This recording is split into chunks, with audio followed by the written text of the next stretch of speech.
மிகப்பெரிய தலைவர் பிரதமர் நரேந்திர மோடி. அவருக்கே வாக்களிக்காத மக்கள் இங்க ஃபட்னாவிஸுக்காகவோ அல்லது ஏக்நாத் ஷிண்டேக்காகவோ வாக்களித்து அவர்களுக்கு ஒரு பெரும்பான்மையை அல்லது தனிப்பெருங்கட்சியாக அவர்களை வர அனுமதித்து விடுவார்களா?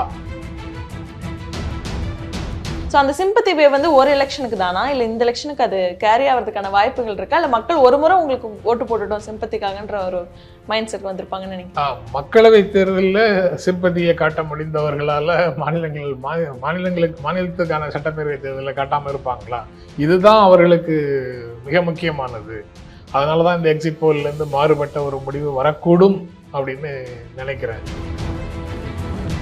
இதுக்கெல்லாம் பாஜக தான் காரணம்னு சொல்றீங்களா? ஏன்னா பாரதிய ஜனதா கட்சி செய்த அநீதிக்குன்னு சொல்றீங்களே, இதுக்கெல்லாம் பாஜக தான் காரணம்னு நினைக்கிறீங்களா? கட்சியோட இந்த மாதிரியான பிளவுகள் எல்லாமே தற்செயலானது அப்படின்னு ஈவன் அரசியலுக்கு புதிதாக வரக்கூடியவர்கள் கூட நம்ப மாட்டாங்க. மகாராஷ்டிரால அதை விட பெரிய பிரச்சனையா இருக்கிறது விவசாயிகளோட பிரச்சனை தான்.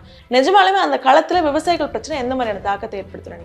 நாம் ஒற்றுமையாக இருக்கவில்லை என்றால் நாம் பாதுகாப்பாக இருக்க முடியாது அப்படிங்கிற மாதிரியான ஒரு போலரைசிங் கேம்பெயினுக்கு மீடியாவில் கிடைக்கிற வெளிச்சம் மக்களுடைய இந்த மாதிரி பிரச்சனைகள் குறித்து பேசும்போது கிடைக்க மாட்டேங்குது. ஆக்சுவலாக பாஜகவுடைய அந்த டார்கெட்டே என்னன்னா முஸ்லீம்களை தனியாக்கிட்டு ஹிந்து கன்சாலிடேஷனை கொண்டு வரணுன்றது தான். நான் முன்னாடியே சொன்ன மாதிரி இந்த மும்பை ரீஜியனில் அதிகமான முஸ்லீம் வாக்காளர்கள் இருக்கக்கூடிய அந்த பகுதிகளில் இந்த நெக் டு நெக் ஃபைட் அப்படிங்கிறது மூலமாக பிஜேபியோடைய அந்த அட்டெம்ப்ட் ஃபெயில் ஆயிடுச்சுன்னு நினைக்கிறீங்களா? ஃபெயில் ஆகலை. அதாவது முஸ்லீம்கள் அந்த அணியில் கன்சாலிடேட் ஆகிறாங்கிறதே இந்த அணிக்கு ஃபேவரபுளாக கன்சாலிடேட் ஆகிறதுக்கான ஒரு சூழல். ராகுல் காந்தி தான் இந்த சாதிகளுக்கு இடையில இது பண்றாரு, சாதிகளை பிரிச்சு வைக்கணும்னு அவர் தான் நினைக்கிறாரு, அதனால தான் கேஸ்ட் சென்சஸ் கேட்கிறாருன்னு ராகுல் காந்தி மேல குற்றச்சாட்டு. இது ஸ்கூல்ல சர்டிபிகேட்ல சாதி கேட்கறதுனால தான் சாதி ஒழியாம இருக்குது அப்படின்னு எவ்வளவு அறியாமையோடு நாம பேசுகிறோமோ அதை போன்ற ஒரு பிரச்சாரம் தான் இது. ஆனாலும் சிஸ்டத்துக்குள்ள ஏய்ந்து போய் இருக்கிறதுனால அவங்களுடைய ஒடுக்குமுறையும் அவங்க பண்ற சாதிய அரசியலும் வெளியில தெரிய மாட்டேங்குது. இதுவரைக்குமே அப்சல்யூட் மெஜாரிட்டின்றது எந்த கட்சியுமே வாங்கினது கிடையாது. ஸோ இந்த தடவையும் அதே மாதிரி ஒரு சிச்சுவேஷனாக தான் எக்ஸிட் போலும் ப்ரெடிக்ட் பண்ணியிருக்குது. எப்படி பார்க்குறீங்க? பட் பங்களாதேஷ் இன்ஃபில்ட்ரேஷன் அதிகமாக நடந்ததாக சொல்லப்படுற அந்த சாந்தல் பர்கானா ரீஜன்லேயே மொத்தமாக ஒரு 18-19 தொகுதிகள் இருக்குன்னா 5ல் மட்டும்தான் என்டிஏ கூட்டணிக்கு எட்ஜ் இருக்கும் அப்படின்னு எக்ஸிட் போல் சொல்லுது. ஒடிசால பிரச்சாரத்தின் போது இதே பிரச்சனைகளை பேசியிருக்கிறாங்க, மேற்கு வங்கத்தில் இதே பிரச்சனைகளை பேசியிருக்கிறாங்க. ஊடுருவல்காரர்களை நாங்கள் ஆட்சிக்கு வந்தால் ஒடுக்கி விடுவோம் அப்படின்னு எல்லா இடங்கள்லையும் சொல்லிக்கிட்டே இருக்கிறாங்க. அங்கங்கெல்லாம் ஆட்சிக்கு வர்றதுக்கான வாய்ப்பை மக்கள் கொடுத்ததுக்கு பிறகும் அங்கே யாரையும் அவங்க ஒடுக்கியதாக தெரியல.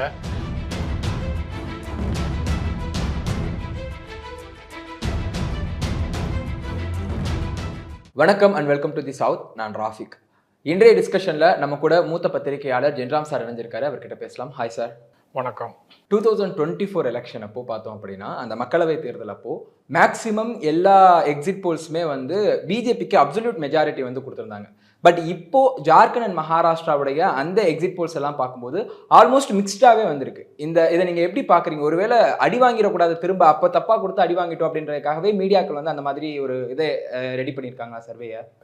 அடி வாங்கிடக்கூடாதுங்கிற மாதிரி மீடியா நினைக்கிறதாக நான் நினைக்கல.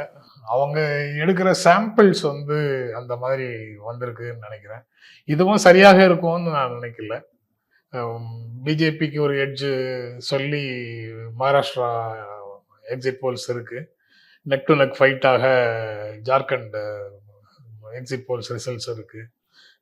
ஆனால் நடந்த நிகழ்வுகள் இந்த 5 ஆண்டுகள ஆட்சியில் மகாராஷ்டிராவில் நடந்த நிகழ்வுகளும் சரி, ஜேஎம்எம்க்கு நிகழ்த்தப்பட்ட அநீதிகளும் சரி, அந்தந்த மாநில மக்கள் மத்தியில் ஒரு உணர்வை உருவாக்கி இருக்குது. அது பாஜகவுக்கு எதிரான உணர்வாக இருக்குதுன்னு பல்வேறு ஊடகங்களில் வந்த ஸ்டோரிஸ் சொல்லுது. ஆனால் எக்ஸிட் போல்ஸ் வரும்போது அது எல்லாமே பாஜகவுக்கு சாதகமான ஒரு எட்ஜ் இருக்கிற மாதிரி எக்ஸிட் போல்ஸ்ல வருது. அது அவங்க வேண்டுமென்றே போடுகிறார்கள்னு நான் நினைக்கல. ஆனா அவங்க எடுக்கக்கூடிய சின்சியர் அட்டம்ப்ட்ல கூட சாம்பிள்ஸ் சரியான ரேஷியோல, சமூகத்தை அப்படியே பிரதிபலிக்காத ஒரு ரேஷியோல அவங்க சாம்பிள்ஸ் எடுத்தாங்கன்னா இந்த மாதிரி முடிவுகள் வரக்கூடும் அதனால அந்த மாதிரி ஒரு ரிசல்ட் வர்றதாக நான் நினைக்கிறேன். சார் அதே மாதிரி இப்போ மகாராஷ்டிரால பார்த்தோம் அப்படின்னா 2 எக்ஸிட் போல்ஸ் வந்து என்ன சொல்லுது அப்படின்னா ஹங் அசம்பிளிக்கான சான்சஸ் இருக்கு அப்படின்னு சொல்றாங்க. ஸோ அதை நீங்க எப்படி பாக்குறீங்க? ஹங் அசம்பிளி அங்க வர்றதுக்கான சான்சஸ் இருக்கா? அதாவது அதுல சான்ஸ் இருக்கா இல்லையா அப்படிங்கிறத விட இயல்பாக இது போன்ற விஷயங்கள்ல எப்படி அணுக முடியும் அப்படின்னு பார்த்தா, பாரதிய ஜனதா கட்சியினுடைய மிகப்பெரிய தலைவர் வந்து பிரதமர் நரேந்திர மோடி. அவரை தேர்வு செய்வதற்காக நடந்த மக்களவை தேர்தலில் மகாராஷ்டிரால அவருக்கு சாதகமாக ரிசல்ட் வரல. 48 தொகுதிகளில் 30 தொகுதிகள் 31 தொகுதிகள் வந்து இந்தியா கூட்டணிக்கு வந்தது. சட்டப்பேரவை தொகுதிகளுக்குள்ள பார்த்தோம்னா 160 தொகுதிகள் இந்தியா கூட்டணி எம்பிஏ வந்து முன்னிலையில இருந்தாங்க. அவருக்கே வாக்களிக்காத மக்கள் இங்க வந்து ஃபட்னாவிஸுக்காகவோ அல்லது ஏக்நாத் ஷிண்டேக்காகவோ வாக்களித்து அவர்களுக்கு ஒரு பெரும்பான்மையை அல்லது தனிப்பெருங்கட்சியாக அவர்களை வர அனுமதித்து விடுவார்களா அப்படிங்கிறது ஒரு அடிப்படையான கேள்வியாக இருக்கு. அந்த மகாராஷ்டிரா பகுதிகளே ஒரு 6 பகுதிகளாக பிரிக்கலாம். விதர்பா, மராத்வாடா, வெஸ்டர்ன் மகாராஷ்டிரா, தானே, கொன்கன், மும்பை அப்படின்னு 6 பகுதிகளாக பிரிக்கலாம்னு பார்த்தாலும் மேஜராக விதர்பா, மராத்வாடா, வெஸ்டர்ன் யூபி இது எல்லாமே என்சிபி காங்கிரஸ் அவங்களுக்கு சாதகமாகவும், உத்தவ் தாக்கரே சிவசேனைக்கும் பிஜேபிக்கும் இடையில உண்டான போட்டி இருக்கக்கூடிய பகுதிகள் கொன்கன், மும்பை மாதிரியான பகுதிகளில் நெக் டு நெக் ஃபைட் இருக்கிறதாகவும் அங்கு களத்துக்கு போய் செய்திகள் சேகரித்த ஊடகவியலாளர்கள் சொல்றாங்க. அது இதுல வெளிப்படல. மக்களவை தேர்தலில் கிட்டத்தட்ட இதே மாதிரியான ரிசல்ட்ஸ் இருந்ததுங்கிறதையும் பார்க்க முடியுது. ஆனா இங்க அப்படி ரிஃப்ளெக்ட் ஆகல. அதனால முடிவுகள் எப்படி வரும்? இந்த இடைப்பட்ட காலத்துல மக்களவை தேர்தலுக்கும் சட்டப்பேரவை தேர்தலுக்கும் இடைப்பட்ட காலத்துல மகாராஷ்டிரால என்ன அதிசயம் நடந்திருக்குது பிஜேபிக்கு வெற்றி கிடைப்பதற்கு அப்படின்னு யோசிச்சு பார்த்தா, அவங்க அந்த மகளிர் உரிமை தொகையை செயல்படுத்தி இருக்கிறாங்க. அது நிச்சயமாக மக்கள் மத்தியில ஒரு சாதகமான சூழலை உருவாக்கும் அப்படின்னு நான் நினைக்கிறேன். அது உண்மைதான். ஏன்னா அது ஒரு எலிட்டிஸ்ட் மனப்பான்மையில வேண்டுமானால் அது வந்து 1000 ரூபாய் என்ன செய்யும், 1500 ரூபாய் என்ன செய்யும், அது வாழ்க்கையை புரட்டி போட்டுருமா, அவங்க படுற கஷ்டங்களை அவங்க பட்டுக்கிட்டே தானே இருக்கணும்னு ஒரு எலிட்டிஸ்ட் மனப்பான்மையில சொல்றவங்க சொல்லிட்டு இருக்கலாம். ஆனால் அது உண்மையிலேயே அவர்களுக்கு வந்து ஒரு உதவிகரமாக இருக்கக்கூடிய தொகை முக்கியம் இல்லை. அப்படி ஒரு அணுகுமுறையோடு நம்மை வந்து அரசு அணுகுகிறது, நமக்கு உதவி செய்யணுங்கிற ஒரு நோக்கத்தை அரசு வெளிப்படுத்துகிறது என்ற அணுகுமுறையை கூட அவர்களுக்கு சாதகமான சூழலை கொடுக்கலாம். அந்த ஒரு ஏரியா மட்டும்தான் புதிராக இருக்குது என்ன செய்வாங்கன்னு. பட் அதற்கான அனௌன்ஸ்மெண்ட், தயாரிப்பு போன்றவையெல்லாம் முன்கூட்டியே இருந்தாலும் கூட இது போன்ற வேறு சில திட்டங்கள் இருந்தாலும் கூட அது எல்லாம் மக்களவையில எதிரொலிக்கல, மக்களவை தேர்தலில் எதிரொலிக்கல. இப்ப இதுல வந்து கண்டிப்பாக எதிரொலிக்குமா? இதை விட பெரிதாக மராத்தா அஜிடேஷன் நடந்திருக்குது. அப்புறம் மராத்தியர்களுடைய பெருமை அப்படின்னு, இந்துக்களுடைய பெருமை, இந்துக்களுடைய ஒற்றுமையை பற்றி பிஜேபி பேசிட்டு இருக்கும்போது அவங்க வந்து இன ரீதியான அணி திரட்டலுக்காக அந்த அணியும் வேலை செய்திருக்கு. அது எந்த மாதிரி ஒரு எஃபெக்டை வந்து மக்கள் மத்தியில் ஏற்படுத்தி இருக்குதுங்கிறதும் உறுதியாக தெரியல. அதனால முடிவுகள் வரும்போது தான் இதை பற்றி ஒரு தெளிவு எனக்கு கிடைக்கும்னு நான் நினைக்கிறேன். மற்றபடி எக்ஸிட் போல் சொல்றது முழுக்க தப்பு அல்லது ரைட்டு அப்படிங்கிற மாதிரியான அனுமானங்களுக்குள்ள போக நான் விரும்பல. சார், இப்போ வந்திருக்க எக்ஸிட் போல்ஸ்ல வந்து மெஜாரிட்டி வந்து என்டிஏக்கு தான் ஒரு எட்ஜ் கொடுக்குது மகாராஷ்டிரால. ஆனா லோக்சபா எலெக்ஷன்ஸ்ல வந்து எம்பிஏ வந்து ஒரு 30 சீட்ஸ் ஒரு நல்ல நம்பர்லயே வின் பண்ணியிருந்தாங்க. அதுக்கு முக்கியமான காரணமா சொல்லப்பட்டது வந்து உத்தவ் தாக்கரே, சரத்பவார் 2 பேர்கிட்டயும் ஒரு சிம்பத்தி வேவ் இருக்கு. 2 பேரும் கட்சியும் இழந்து நிற்கிறாங்க, சின்னத்தையும் இழந்து நிற்கிறாங்க. அதனால மக்கள் கிட்ட அவங்களுக்கு ஒரு சிம்பத்தி வேவ் இருக்குன்னு சொல்லப்பட்டுச்சு. ஸோ அந்த சிம்பத்தி வேவ் வந்து ஒரு எலெக்ஷனுக்கு தானா, இல்லை இந்த எலெக்ஷனுக்கு அது கேரி ஆகிறதுக்கான வாய்ப்புகள் இருக்கா, இல்லை மக்கள் ஒரு முறை உங்களுக்கு ஓட்டு போட்டுட்டோம் சிம்பத்திக்காகன்ற ஒரு மைண்ட் செட் வந்திருப்பாங்கன்னு நினைக்கிறேன். மக்களவை தேர்தலில் சிம்பதியை காட்ட முடிந்தவர்களால மாநிலத்துக்கான சட்டப்பேரவை தேர்தலில் காட்டாம இருப்பாங்களா? இதுதான் அவர்களுக்கு மிக முக்கியமானது. நேரடியாக உத்தவ் தாக்கரேயோ அல்லது சரத்பவாருடைய ரெப்ரசன்டேட்டிவ்ஸோ அதிகாரத்துக்கு வருவதற்கான தேர்தல் இதுதான். இதுல அவங்க அந்த சாலிடாரிட்டியை அவர்களோடு காட்டாமல் இருப்பார்களா அப்படிங்கிறது ரொம்ப முக்கியமான கேள்விதான். நான் அந்த அடிப்படையில தான் அவர்கள் மேல அவங்க 2 பேருக்கும் பாரதிய ஜனதா கட்சி செய்த அநீதிக்கு மக்கள் பதில் சொல்வார்கள் அப்படின்னு நான் அந்த அடிப்படையில தான் ஒரு நம்பிக்கையை வைத்திருக்கிறேன். அதனாலதான் இந்த எக்ஸிட் போல்ல இருந்து மாறுபட்ட ஒரு முடிவு வரக்கூடும் அப்படின்னு நினைக்கிறேன். அது உண்மையிலேயே நடக்கவும் செய்யலாம், அல்லது வெறும் எதிர்பார்ப்பாகவும் முடிந்து போகலாம். அஹ் ஆனா உத்தவ் தாக்கரேயிடமிருந்து கட்சியை உடைத்து ஒரு பகுதியை கொண்டு போய் தேர்தல் ஆணையத்துல சின்னமும் அவர்களுக்கு கட்சியும் அவர்களுக்கு அப்படின்னு சொல்லி அதுக்கப்புறம் தேவையே இல்லாம கூடுதல் மெஜாரிட்டிக்காக அல்லது தனிப்பட்ட முறையில சரத்பவாரை நெருக்கடிக்கு உள்ளாக்குவதற்காக அஜித் பவாரையும் அவருடைய ஆதரவாளர்களையும் கூட்டு போய் ஆம், அதையும் உடைச்சு கட்சியையும் சின்னத்தையும் பிரிந்து போனவர்களுக்கு கொடுத்து மிகப்பெரிய இழப்புக்கு ஆம், இதுக்கெல்லாம் பாஜக தான் காரணம்னு சொல்றீங்களா? ஏன்னா பாரதிய ஜனதா கட்சி செய்த அநீதிக்குன்னு சொல்றீங்களே, இதுக்கெல்லாம் பாஜக தான் காரணம்னு நினைக்கிறீங்களா கட்சி உடைஞ்சதுக்கு? அரசியல் நிகழ்வுகளை கடந்த 10 ஆண்டுகளாக இந்தியாவில் நடக்கக்கூடிய அரசியல் நிகழ்வுகளை தொடர்ந்து பார்த்துட்டு இருக்கிறவங்களுக்கு இவையெல்லாம் தற்செயலாக நிகழ்ந்தது போலவோ அல்லது அவங்க வழக்கமாக ஏக்நாத் ஷிண்டே குரூப் சொல்ற மாதிரி உண்மையான இந்துத்துவா படி இவர்கள் செயல்படவில்லை, உத்தவ் தாக்கரே செயல்படவில்லை, இந்துத்துவாவுக்கு எதிரிகளான மதச்சார்பற்ற சரத்பவார் காங்கிரஸோடு போய் இணைந்து விட்டார். அதனால அவரோடு சேர்ந்து அந்த தப்பை செய்ய நாங்க விரும்பலைங்கிறதுக்காக அவங்க இயல்பாக வெளியில வந்தார்கள் அப்படின்னு நினைக்க முடியாது. தொடர்ந்து நிகழ்ச்சிகளை கவனிச்சுட்டு வர்றவங்களால அப்படிலாம் நினைக்க முடியாது.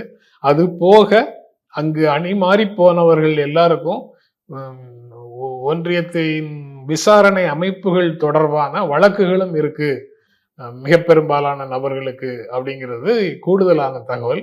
அந்த வழக்குகள் இருக்கக்கூடிய நபர்கள் எல்லாம் என்ன மாதிரி இருக்கிறாங்க, அவங்க அந்த லாண்ட்ரமேட்டுக்குள்ள போயிட்டு வெளியில வர்றதை தவிர அவங்களுக்கு வேற வழியே கிடையாது அப்படிங்கிற சூழலை தொடர்ந்து எல்லா மாநிலங்கள்லையும் பார்த்துட்டு இருக்கிறோம்.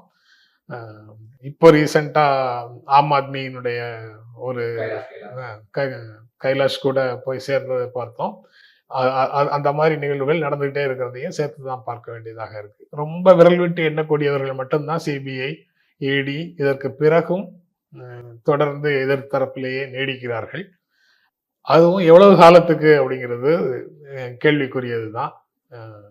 கிட்டத்தட்ட எதிர்கட்சிகளை நிர்மூலமாக்குவதற்கான வேலைகளை ஆளும் தரப்பு செய்துட்டு இருக்கிற ஒரு சூழல்ல இந்த மாதிரியான பிளவுகள் எல்லாமே தற்செயலானது அப்படின்னு ஈவன் அரசியலுக்கு புதிதாக வரக்கூடியவர்கள் கூட நம்ப மாட்டாங்க. சார், அப்புறம் இப்போ இந்த மகாராஷ்டிரா அசம்பிளி எலெக்ஷன்ஸ்க்கான கேம்பெயின்ஸ் பார்க்கும்போது 2 விஷயங்களுக்கு சுற்றி தான் மெஜாரிட்டியான கேம்பெயின்ஸ் இருந்தது. ஒன்று நீங்கள் சொன்ன மாதிரி இந்த லட்லி பஹின் யோஜனா ஸ்கீம் 1500 ரூபாய் பெண்கள் கொடுக்குற திட்டம், இன்னொன்று இந்த மராத்தா ரிசர்வேஷன். அதை தாண்டி மகாராஷ்டிராவில் அதை விட பெரிய பிரச்சனையாக இருக்கிறது விவசாயிகளோட பிரச்சனை தான். மக்களவை தேர்தலில் இந்த வெங்காய விவசாயிகள் மத்திய அரசு வெங்காயத்தோட எக்ஸ்போர்ட்டை தடை செய்கிறாங்க. அது அவங்களுக்கு ஒரு பெரிய லாஸ்ன்னு சொல்லியிருந்தாங்க. இப்போ சோயாபீனோட கிராப், அந்த கிராப்புக்கான minimum support price, export price எல்லாம் ஒரு பெரிய பிரச்சனையாக இருக்குன்னு சொல்கிறாங்க. கடைசி பிரச்சாரத்தோட இறுதி கட்டத்தில் தான் விவசாயிகளோட பிரச்சனைகளே 2 கூட்டணிகளையும் அட்ரஸ் பண்ண தான் சொல்லப்பட்டது. நிஜமாலுமே அந்த களத்தில் விவசாயிகள் பிரச்சனை எந்த மாதிரியான தாக்கத்தை ஏற்படுத்துறாங்க? விதர்பா பகுதிகளுக்குள்ள போய் பேசும்போது அங்க இருக்கக்கூடிய வளர்ச்சி இல்லாத ஒரு சூழல், வேலையின்மை, பணவீக்கம், விலைவாசி உயர்வு, அது போக விவசாயிகளுடைய ஸ்பெசிபிக் இஷ்யூஸ், நீங்க குறிப்பிட்ட மாதிரி இப்போதைக்கு சோயாபீனுடைய சப்போர்ட் பிரைஸ் இல்லாதது, அல்லது ஒன்றிய அரசு ஏதேனும் சப்போர்ட் பிரைஸ் ஃபிக்ஸ் பண்ணா கூட அது நடைமுறையில செயல்பாடு வராமல் இருக்கிறது. இந்த மாதிரி எல்லா கோளாறுகளையும் சுட்டி காட்டி ராகுல் காந்தியோ அல்லது உத்தவ் தாக்கரே, சரத்பவார் போன்றவர்களோ பேசத்தான் செய்கிறாங்க. ஆனா நாம் ஒற்றுமையாக இருக்கவில்லை என்றால் நாம் பாதுகாப்பாக இருக்க முடியாது அப்படிங்கிற மாதிரியான ஒரு போலரைசிங் கேம்பெயினுக்கு மீடியால கிடைக்கிற வெளிச்சம் மக்களுடைய இந்த மாதிரி பிரச்சனைகள் குறித்து பேசும்போது கிடைக்க மாட்டேங்குது. அது ஃபுல் டெக்ஸ்ட் போடும்போது ஒரு லைன் 2 லைன் ஏதாவது ஒரு மீடியால பார்க்க முடியுது, அல்லது வீடியோல பார்க்க கிடைக்குது. மற்றபடி சுருக்கமாக செய்தி போடுற பிரிண்ட் மீடியாவுக்குள்ள அல்லது ஒரு 60 செகண்டுக்குள்ள அந்த நியூஸை சொல்லி முடிக்கணும் அப்படிங்கிற நிர்பந்தத்துக்குள்ள இருக்கக்கூடிய விஷுவல் மீடியாவுக்குள்ள இந்த மாதிரி செய்திகள் இடம்பெறுவது இல்லை. அதனால அது அது அது ஹைலைட்டே ஆகல பிரச்சாரத்துல அப்படிங்கிற ஒரு உணர்வு நமக்கு கிடைக்கிறதும் உண்மைதான். சார், ஆக்சுவலாக அது மக்கள்கிட்ட எதிரொலிக்கலையா இல்லை மீடியாக்கள் வந்து அதுக்கு பெருசாக அட்டென்ஷன் கொடுக்க மாட்டேன்றாங்களா? மக்களோட பிரச்சனையை பேசும்போது எப்பவும் மக்கள் லிசன் பண்ணி தானே ஆவாங்க. மீடியாஸ் தான் அதை விவாதமாக்காம அதை பற்றி பேசாமல் போலரைசிங் கேம்பெயினை மட்டுமே விவாதமாக்குறாங்கன்னு நினைக்கிறீங்க? போலரைசிங் கேம்பெயின் வந்து இயல்பான மற்ற விஷயங்களை விட அதிகமாக மக்களிடத்துல டாமினண்டா இருக்கு அது எஃபெக்ட் இருக்கு அதுல. ஆனா அதை மீறியும் இவங்க வந்து கிரவுண்ட் லெவல்ல வேலை செய்யறாங்க. ஆனால் அது வெளியில மீடியால ஹைலைட் ஆகல அப்படின்னு நினைக்கிறேன். ஏன்னா மீடியால ஹைலைட் ஆகுதுன்னா ஒரு குறிப்பான விவசாய பிரச்சனை ஒன்று வந்து விதர்பால இருக்குன்னு அது தொடர்பாக பேசுவது பிற பகுதிகளில், மகாராஷ்டிராவினுடைய பிற பகுதிகள் இல்லை, மகாராஷ்டிராவுக்கு வெளியில அந்த நியூஸை கன்சியூம் பண்ற கன்சியூமர்ஸுக்கு ரெலவெண்டா இல்லை, கனெக்ட் ஆகாது. அப்படிங்கிறதுனால இஸ்லாமியர்களுக்கு எதிரான வெறுப்பு பிரச்சாரமோ அல்லது சமூக நீதிக்கான காஸ்ட் சென்சஸோ சாதிவாரி கணக்கெடுப்போ அந்த மாதிரியான பிரச்சனைகளை மட்டுமே தான் மீடியா ஹைலைட் பண்ணுது. வேலையின்மையை பற்றி ராகுல் காந்தி பேசுவது ரொம்ப ரேரா தான் மீடியாவுக்குள்ள பார்க்க முடியுது. சார், இந்த போலரைசிங் கேம்பெயின் பற்றி பார்க்கும்போது எக்ஸிட் போலில் என்ன சொல்கிறாங்க அப்படின்னா, மும்பை பகுதியில் வந்து almost neck to neck contest இருக்கும் அப்படின்றாங்க. ஸோ மகாராஷ்டிராவில் வந்து ஒரு 31 கான்ஸ்டியூன்சிஸில் வந்து முஸ்லீம்ஸ் தான் வந்து டிசிஷன் ஃபேக்டராக இருக்காங்க, யார் வந்து ஜெயிக்க போகிறாங்க அப்படின்றத. அதில் பெரும்பாலான தொகுதிகள் பார்த்தோம் அப்படின்னா இந்த மும்பை கொங்கன் ரீஜியனில் தான் இருக்குது. ஆல்மோஸ்ட் 17 சீட்ஸ் வரைக்கும் வந்து இங்கே இருக்குது. முஸ்லீம்கள் மெஜாரிட்டியாக இருக்கக்கூடிய சீட்ஸ், ஒரு டிசைடிங் ஃபேக்டராக இருக்கக்கூடிய சீட்ஸ். பட் இங்கேயும் நெக் டு நெக் தான் அப்படின்னு சொல்லும்போது இந்த போலரைசிங் கேம்பெயின் வந்து முஸ்லீம்களை வந்து ஒன்றிணைக்கலன்ற மாதிரியான ஒரு பிம்பம் உருவாக்கப்படுது. அது உண்மை நினைக்கிறீங்களா? இல்ல, முஸ்லீம்களை ஒன்றிணைக்கிறாங்க இல்ல, முஸ்லீம்கள் வந்து தனியாக அவங்களை ஒன்றிணைக்க வேண்டிய தேவை எதுவும் இல்லை. ஏன்னா அவர்களுக்கு எதிராக அவர்களை குறிவைத்து அவர்களை தனிமைப்படுத்துவதற்காக நடக்கக்கூடிய கேம்பெயின்ஸ் என்னங்கிறது அவங்களுக்கு தெரியும். அதனால அந்த கேம்பெயினையும் அந்த மாதிரி அரசியல் சமூக வளர்ச்சி போக்கை தடுப்பதற்காகவும் என்ன செய்யணுங்கிறத பற்றி அவங்களுக்கு ஒரு புரிதல் இருக்கும். ஆனால் அந்த களத்துல இருக்கக்கூடிய அச்சுறுத்தல்கள் இருக்குல்ல, நேற்று இடைத்தேர்தலில் யூபியில பார்த்தோம், வாக்களிக்க வரவிடாமல் செய்யறதுக்கான காவல்துறையே செய்யறத பார்த்தோம். அந்த மாதிரி அல்லது வாக்குப்பதிவுக்கு பிறகு முடிவுகளுக்கு பிறகு இந்த பூத்துல எனக்கு வாக்கு வரவில்லை என்பதற்காக அவர்களுக்கு நேரக்கூடிய அபாயங்களை கடந்த காலத்துல அனுபவிச்சிருக்கலாம். அந்த நிகழ்வுகளின் எதிரொலியாக வாக்களிக்கிறதுக்கான வாய்ப்பும் சில இடங்கள்ல இருக்கு அப்படின்றது புரிந்து கொள்ளக்கூடியது. அதனால கன்சாலிடேஷன் நடக்கல, ரெண்டு பக்கமும் நடக்கலன்னு சொல்ல முடியாது. பொதுவான பிரச்சனைகள்ல பாஜக இன்னும் ரொம்ப கீழே இருக்கக்கூடிய நிலையில அதுல ஒரு போலியான அச்சுறுத்தலை ஒன்றை முன்வைத்து மெஜாரிட்டியாக இருக்கக்கூடிய இந்துக்களுக்கு ஒரு அச்சுறுத்தலை முன் வச்சு நீங்க பாதுகாப்பாக இருக்க முடியாது, நம்ம ஒற்றுமையாக இருந்தா தான் பாதுகாப்பாக இருக்க முடியும்னு ஒரு தியரியை சொல்றதன் மூலமாக அவங்களுடைய ஹிந்துக்கள் கன்சல்டேஷனுக்கான வேலைகளையும் செய்யறாங்க. அது ஓரளவுக்கு எஃபெக்டிவா இருக்குன்னு தான் நான் நினைக்கிறேன்.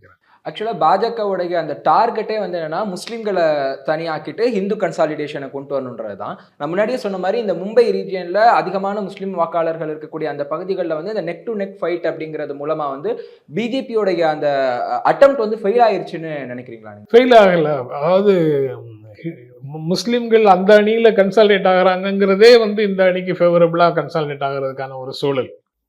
அவங்க வந்து உத்தவ் தாக்கரேக்கு வாக்களிக்கணும்னு நினைக்கக்கூடிய இந்துக்களாக இருக்கலாம், அல்லது வேறு காரணங்களுக்காக பவாருக்கோ காங்கிரஸுக்கோ வாக்களிக்கணுங்கிற எண்ணம் கொண்டவர்களாக இருக்கலாம். அவங்களுடைய மத நம்பிக்கைகள் வேற, ஆனா சமூக வாழ்க்கையில ஒரு மதச்சார்பற்ற சூழல் இருக்கணும்னு நினைக்கக்கூடிய இந்துக்களாக இருக்கலாம்.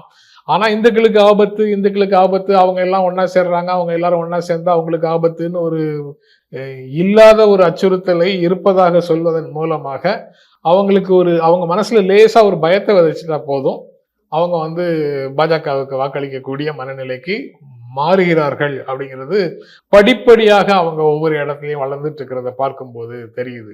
மற்றபடி அவங்களுடைய நிர்வாக திறமையினாலேயோ அல்லது அவங்களுடைய வேறு விதமான சித்தாந்த ஸ்ட்ரென்த்லேயோ அவங்களுடைய வாக்குகள் பெருகுவதாக நான் நினைக்கல.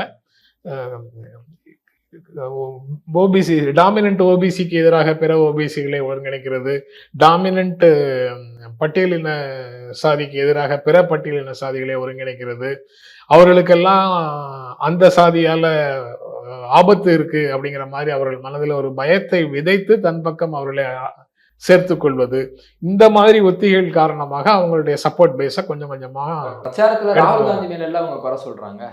ராகுல் காந்தி தான் இந்த இது சாதிகளுக்கு இடையில வந்து இது பண்றாரு, சாதிகளை பிரிச்சு வைக்கணும்னு அவர் தான் நினைக்கிறாரு, அதனாலதான் கேஸ்ட் சென்சஸ் கேட்கிறாருன்னு ராகுல் காந்தி மேல எல்லாம் குற்றச்சாட்டு. சமூகத்துல சாதிகளாக சமூகம் பிளவுண்டு இருக்கிறதுனாலதான் சாதிவாரி கணக்கெடுப்பு எடுத்து அதுக்கு தகுந்த மாதிரி சமூக நீதி வழங்கப்பட வேண்டும் அப்படிங்கிற பிரச்சாரத்தை ராகுல் காந்தி முன்னெடுக்கிறாரு. ஆனா அந்த பிரச்சாரத்தை முன்னெடுப்பதன் காரணமாகவே சாதியையே இவர் தான் உருவாக்கி பிளவுபடுத்துறாருங்கிற மாதிரி ஒரு கேம்பெயினை அவங்க சொல்றாங்க. இது ஸ்கூல்ல சர்டிபிகேட்ல சாதி கேட்கறதுனாலதான் சாதி ஒழியாம இருக்குது அப்படின்னு எவ்வளவு அறியாமையோடு நாம பேசுகிறோமோ அதை போன்ற ஒரு பிரச்சாரம் தான் இது.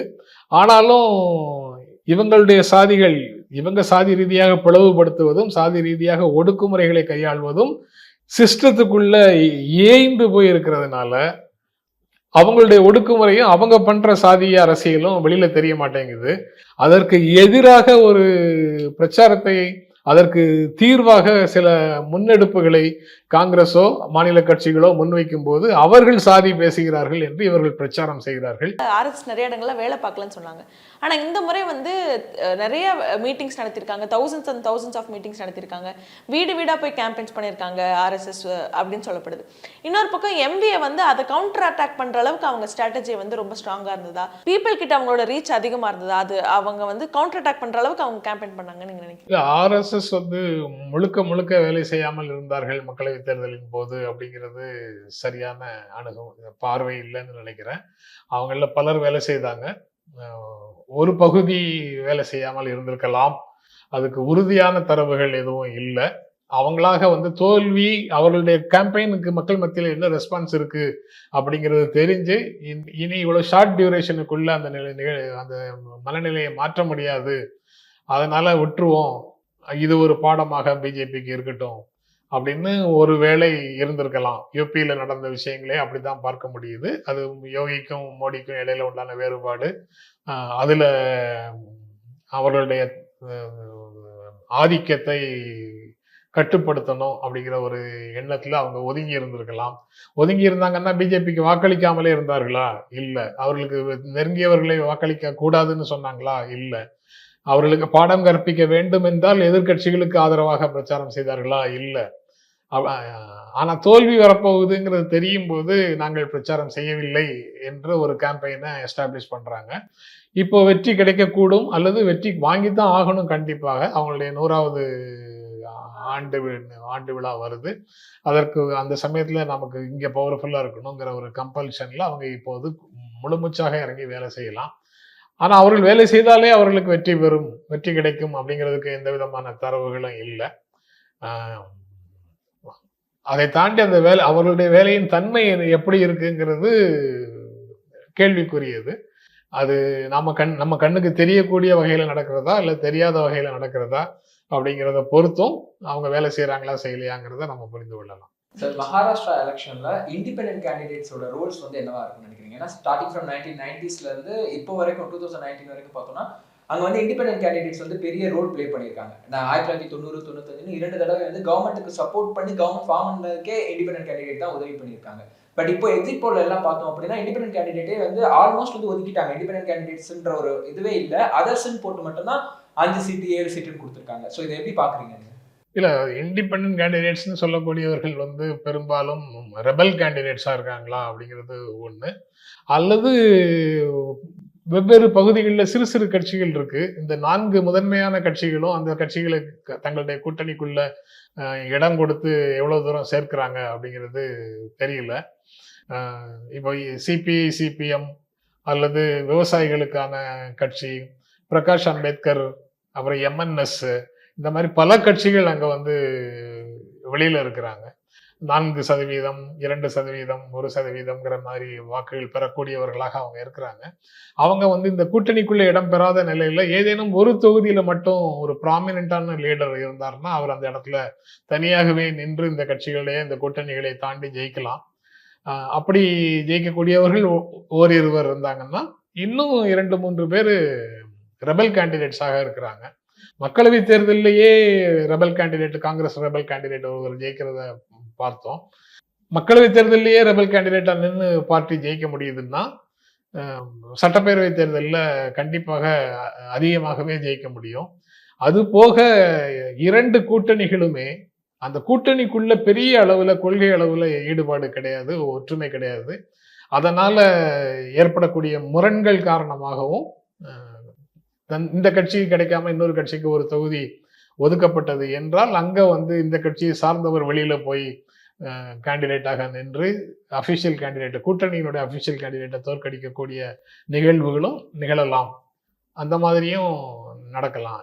எம்என்எஸ்க்கு எக்ஸிட் போல் எல்லாமே எதுவுமே கொடுக்கல. ஆனா ரெபல் கேண்டிடேட்ஸுக்கு கொடுக்குறாங்க. அது எப்படிங்கிறது ஸ்பெசிஃபிக்கா தெரியல. அந்த தொகுதியினுடைய தன்மை தெரியாம நம்ம அதை பத்தி சொல்ல முடியாதுன்னு நினைக்கிறேன். பட் அந்த டெண்டன்சி ரொம்ப அதிகமாக இருக்கு. அவங்க சொல்ற இடங்கள் ஜெயிக்கலனாலும் அந்த அளவுக்கு பாஜகவையோ காங்கிரஸையோ தோற்கடிக்கக்கூடிய வலிமை அந்த ரெபல் கேண்டிடேட்ஸுக்கு இருக்கும்னு தான் தெரியுது. ஜார்க்கண்ட் அசம்பிளி போல்ல இதுவரைக்கும் அந்த ஸ்டேட் உருவானதுல இருந்து இதுவரைக்குமே அப்சல்யூட் மெஜாரிட்டின்றது எந்த கட்சியுமே வாங்கினது கிடையாது. ஸோ இந்த தடவையும் அதே மாதிரி ஒரு சுச்சுவேஷனா தான் எக்ஸிட் போலும் ப்ரெடிக்ட் பண்ணியிருக்கு. எப்படி பாக்குறீங்க? ஹங் அசம்பிளி அப்படின்றது வரலாம், அல்லது பிஜேபிக்கு எட்ஜ் இருக்கலாம், அல்லது இந்தியா கூட்டணிக்கு எட்ஜ் இருக்கலாம். எல்லா விதமான ரிசல்ட்டும் இந்த எக்ஸிட் போல்ஸுக்குள்ள கலந்துதான் இருக்கு. அதனால உறுதியாக அது எப்படி வரும் அப்படிங்கிறது சொல்ல முடியாது. ஆனா சீஃப் மினிஸ்டராக இருந்த ஹேமந்த் சோரனை கைது செய்ததும் அது அங்கு ஏற்படுத்திய விளைவுகளை பார்க்கும்போது பழங்குடியினருக்கு எதிராக ஒன்றிய அரசின் அடக்குமுறை அப்படிங்கிற கேம்பெயினுக்கு ஒரு எட்ஜ் இருக்கலாம் அப்படின்னு நான் நினைக்கிறேன். சரி, ஆனா ஹேமந்த் சோரன் அரெஸ்ட் ஆனதுக்கு அப்புறம் தான் லோக்சபா எலெக்ஷன்ஸ்ல பிஜேபி ஒரு நல்ல நம்பர் சேர்க்கிறாங்க. 8 சீட் சேர்க்கிறாங்க. அவங்க கூட்டணி கட்சி ஒரு சீட்னா 9 சீட் சேர்க்கிறாங்க. அதே ஹேமந்த் சோரன் அரெஸ்டுக்கு அப்புறம் தான் நடக்கிறனால அதே மாதிரி அசம்பிளி எலெக்ஷன்ஸ்லயும் நடக்கிறதுக்கான வாய்ப்பு. அசம்பிளி எலெக்ஷன்ல தான் அதனுடைய எஃபெக்டை பார்க்க முடியும். ஹேமந்த் சோரனுடைய எலெக்ஷனாக இதை பார்க்கலாம்.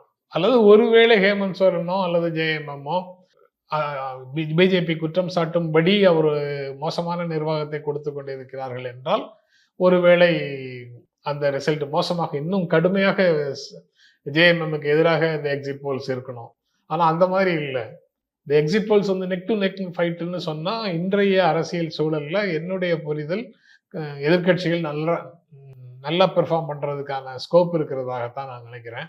அவங்களுக்கு கண்டிப்பாக வெற்றி கிடைக்கும்னு சொல்றதுக்கு பதிலாக நெக் டு நெக் ஃபைட்டுன்னு அதை பேலன்ஸ் பண்றாங்க இந்த எக்ஸிட் போல்ஸ்ல அப்படின்ற புரிதல் தான் கிடைக்குது.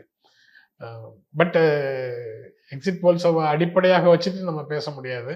ஹேமந்த் சோரன் யாரை நம்பகமான நபர் என்று யாரிடம் பொறுப்பை கொடுத்துட்டு போனாரோ அவர் திரும்ப பிஜேபிக்கே போயிட்டாருங்கிறதையும் பார்த்தோம். அப்படி இருக்கக்கூடிய சூழல்ல அது எல்லாமே மக்களுக்குள்ள ஒரு உணர்வு கொடுக்க தானே செய்யும். அநீதி இழைக்கப்பட்டவராக, வஞ்சிக்கப்பட்டவராக ஹேமந்த் சோரனை பார்க்கறதுக்கான வாய்ப்பு இருக்கு. அதே சமயத்துல சீதா அவங்க வெளியில போய் நிற்கிறது, அந்த குடும்பத்திற்குள்ள இருக்கக்கூடிய முரண்பாடுகளை அந்த மக்கள் எப்படி பார்க்கறாங்கிறது எனக்கு தெரியல. அது ஆனா மாநிலம் முழுக்க இருக்காது. அவங்க நிற்கிற தொகுதிகளை சுற்றி இருக்கக்கூடும்.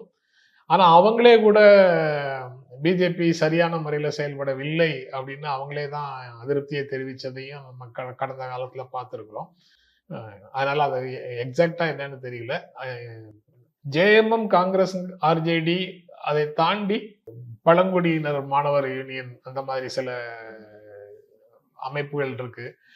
அதையெல்லாம் கூட்டணிக்குள்ள கொண்டு வந்திருக்கிறாங்களாங்கிறது முழு விவரம் தெரியல. அவையெல்லாம் ஒரு ஸ்பாயில் ஸ்போர்ட்டாக வேலை செஞ்சதுன்னா ஒரு வேளை ஜேஎம்எம்முக்கு அடி பலமாகவே இருக்கலாம். ஆனா அப்படி இல்லாம அவங்களை ஏதோ ஒரு விதத்துல அகாமடேட் பண்ணியிருந்தாங்கன்னா உறுதியாக அவங்க ஆட்சிக்கு வந்துருவாங்கன்னு தான் நான் நினைக்கிறேன். சார் இப்போ வந்து ஹேமந்த் சோரன் வந்து வஞ்சிக்கப்பட்டிருக்காருன்னு சொல்லிட்டு நீங்க பேசும்போது சொன்னீங்க. பட் வஞ்சிக்கப்பட்ட அவர் பக்கத்துல கூட்டணி கட்சியான காங்கிரஸே நிக்க தவறிடுச்சா? ஏன் அப்படின்னா அந்த பிரச்சார நேரத்துல வந்து ஹேமந்த் சோரனுடைய அந்த ஜேஎம்எம் கட்சியில இருந்து வந்த ஒரு மிகப்பெரிய குற்றச்சாட்டு என்ன அப்படின்னா, காங்கிரஸ் வந்து அவங்க நிக்கிற எல்லா பக்கமும் பிரச்சாரம் பண்றாங்க. பட் எங்களுடைய வேட்பாளர்களுக்காக அவங்க வந்து களத்துல இறங்கலைங்கிற குற்றச்சாட்டை வைக்கிறாங்க. இன்னொரு பக்கம் பிஜேபிக்காக பார்த்தோம் அப்படின்னா, ஆர்எஸ்எஸ் உடைய அந்த வனவாசி கிராந்திகாரி மோர்ச்சா அந்த அமைப்புகள்லாம் என்ன பண்றாங்க அப்படின்னா, இன்டீரியர் பார்ட் வரைக்கும் ஜார்க்கண்டோட இன்டீரியர் பார்ட் வரைக்கும் போய் வந்து பிரச்சாரம் பண்ணியிருக்காங்க. சோ இதை வச்சு பார்க்கும்போது அவர் பக்கம் ஹேமந்த் சோரன் பக்கம் காங்கிரஸே நிக்கலன்ற குற்றச்சாட்டு இருக்கு. அதை எப்படி பாக்குறீங்க? இல்ல, ஹேமந்த் சோரனை கைது செய்வதற்கான பீரியட்ல ஃபுல்லாவே அப்படி ஒருவேளை கைது நிகழ்ந்தால் என்ன செய்வது என்பதற்கு ரொம்ப சாலிடாக ஹேமந்த் சோரனுடைய அனைத்து முயற்சிகளுக்கும் ஆதரவு கொடுக்கிறோம்னு காங்கிரஸ் வந்து அவர்களுக்கு துணையாக நின்றது. தொடர்ந்து அதுக்கப்புறம் நடந்தது எல்லாமே அதே மாதிரி தான் நடந்தது. குறிப்பாக எங்களுடைய தொகுதியில பிரச்சாரம் செய்யல அப்படின்னு சொல்றது வந்து நான் அதை அப்படியே ஏற்றுக்கொள்ள என்னால முடியல. அந்தந்த தொகுதிகளில் இருக்கக்கூடிய அழுத்தம் நெருக்கடி காரணமாக அங்க இருக்கக்கூடிய தலைவர்கள், போட்டியிடக்கூடிய தலைவர்கள் அங்கேயே இருக்காங்களா இருக்கலாம். பட் ராகுல், பிரியங்கா மாதிரி நபர்கள் பிரச்சாரத்துக்கு போயிருந்தாங்கன்னா அவங்க வந்து கூட்டணிக்காகத்தான் எல்லா இடங்கள்லயும் போறாங்க. காங்கிரஸ் கட்சியோட அவர்களுடைய பிரச்சாரங்களை நிறுத்திக் கொள்வது இல்லை அப்படிங்கிறத எல்லா இடங்கள்லயும் பார்க்க முடியுது. சரி, இன்னொன்று பிஜேபிக்கு வந்து 2019க்கு அப்புறமே ரொம்ப சேலஞ்சா இருந்தது ட்ரைபல் ஓட்ஸ் தான். ஆனா ஏன்னா ட்ரைபல் லீடர்ஸ் வந்து அவங்க கட்சியில ரொம்ப கம்மியா இருந்தாங்க ஜார்க்கண்ட் பொறுத்த வரைக்கும். ஆனா இப்போ வந்து பாபுலால் மராண்டி ஒரு முக்கியமான லீடரா இருக்காரு. இப்போ சம்பாய் சோரனும் இந்த பக்கம் இருந்து அவங்க எடுத்துக்கிட்டாங்க. ஸோ இந்த ரெண்டு லீடர்ஸ் வந்து எந்த அளவுக்கு ட்ரைபல் ஓட்ஸை பிஜேபிக்கான ஓட்ஸை கன்வெர்ட் பண்ண முடியும்னு நினைக்கிறீங்க? லீடராக எமர்ஜாகி வரக்கூடியவர்கள் பாபுலால் மராண்டியில் அந்த பக்கம் போய் ரொம்ப காலம் ஆச்சு. பெரிய அளவில் அதுக்கப்புறம் ஷைன் பண்ணல. பிஜேபியை விட்டு வெளியில போனதுக்கு பிறகு அவரால் பெரிய அளவில் ஷைன் பண்ண முடியல. பிஜேபியோட சேர்ந்தே தான் திரும்ப டிராவல் பண்ண வேண்டிய ஒரு இடத்துல அவர் இருக்கிறாரு. சம்பை சோரன் அங்க போறாரு, ரைட்டு. ஆனா பெரிய அளவுக்கு இவர்களிடமிருந்து வாக்குகளை பிரிச்சுட்டு போவாருன்னு நான் நினைக்கல. ஏன்னா அடிப்படையில மக்களிடத்துல செல்வாக்கு பெற்ற குடும்ப அரசியல்னு அவங்க பிரச்சாரம் பண்றாங்க.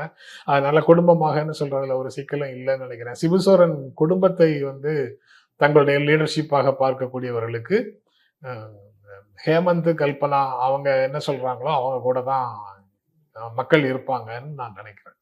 சார், இந்த எலெக்ஷன்ல ஜார்க்கண்ட்ல பிஜேபி வந்து ஒரு நரேட்டிவை சுத்தி தான் அவங்களோட மொத்த பிரச்சாரத்தையும் கட்டமைச்சாங்க. அது வந்து பங்களாதேஷி இன்ஃபில்ட்ரேஷன் அப்படிங்கிறத சுத்தி தான் கட்டமைச்சாங்க. பட் பங்களாதேஷி இன்ஃபில்ட்ரேஷன் அதிகமா நடந்ததா சொல்லப்படுற அந்த சாந்தல் பர்கானா ரீஜன்லயே மொத்தமா ஒரு 18-19 தொகுதிகள் இருக்குன்னா 5ல மட்டும்தான் என்டிஏ கூட்டணிக்கு எட்ஜ் இருக்கும் அப்படின்னு எக்ஸிட் போல் சொல்லுது. ஸோ பிஜேபியோட நரேட்டிவ் வந்து டோட்டலா வந்து இங்க ஃபெயில் ஆயிடுச்சுன்னு பாக்குறீங்களா? இல்ல, அவங்க ஃபெயில் ஆகுது. அவங்க அந்த மாதிரி செய்த இன்ஃபில்ட்ரேட்டர்ஸ், ஊடுருவல்காரர்கள்னு பேசுனதும் யூசிசி கொண்டு வரோம், யூனிஃபார்ம் சிவில் கோட் கொண்டு வரோம், பட் பழங்குடியினருக்கு எக்ஸம்ஷன் கொடுத்துட்றோம் அப்படின்னு சொன்னது எல்லாமே பழங்குடியினரை கவர்வதற்காக அப்படிங்கிறது மெயின். ஊடுருவல்காரர்கள் வந்து உங்களுடைய வளங்களை அவர்கள் கொள்ளையடித்துட்டு போயிடுவாங்கன்னு ஒரு கேம்பெயின் வந்து ஜார்க்கண்டுக்காக மட்டும் நடத்தப்பட்டதாக நான் நினைக்கல. அந்த கேம்பெயின் அந்த ஊடுருவல்காரர்கள்ங்கிற சொற்களுக்கு பின்னால ஒரு அப்பட்டமான மதவாதம் தான் இருக்கு. அதனால அது மகாராஷ்டிராவிலையும் வேலை செய்யும், தேர்தல் நடக்காத பிற சமூகங்கள்லையும் அது வந்து வேலை செய்யும்.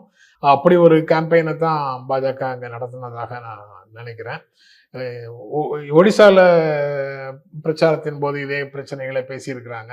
மேற்கு வங்கத்தில் இதே பிரச்சனைகளை பேசியிருக்கிறாங்க.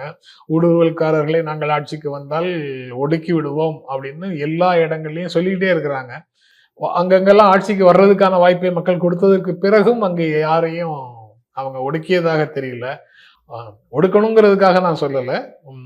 ஊடுருவல்காரர்கள்னு சொல்றது வந்து உண்மையிலேயே அந்த ஊடுருவல் தொடர்பான பிரச்சனையே அவங்க பேசல. அவங்க வந்து இஸ்லாமியர்களுக்கு எதிரான உணர்வை மக்கள் மத்தியில சினானிமா யூஸ் பண்றாங்க. அதாவது இங்க பாஜக ஜெயிச்சா பாகிஸ்தான்ல வெடிப்பாங்க, பாகிஸ்தான்ல இனிப்பு கொடுப்பாங்கிற பாகிஸ்தான் அப்படிங்கிறது வந்து சினானிமா பயன்படுத்தப்பட்டது போல, நாம் வர்சஸ் அவர்கள் அப்படின்னு சொல்லும் போது அந்த அவர்கள் சினானிமா யூஸ் பண்ணப்பட்டது போல இன்ஃபில்ட்ரேட்டர்ஸையும் அப்படி. அதுக்கப்புறம் அங்க யூபியில அப்பா ஜான், அந்த மாதிரி வரிசையா சொல்லலாம். ஒவ்வொரு பகுதியிலையும் ஒவ்வொரு சொல்ல பயன்படுத்துறாங்க சினானிமா. அது எல்லாமே இஸ்லாமியர்களுக்கு எதிரான ஒரு உணர்வை சமூகத்தில் விதைப்பதற்கான முயற்சியாக மட்டும்தான் பார்க்குறேன். அதை அவங்க தேர்தல் வரும்போதெல்லாம் அதிகமாக செய்கிறாங்க, சாதாரண காலங்களில் குறைவாக செய்கிறாங்க.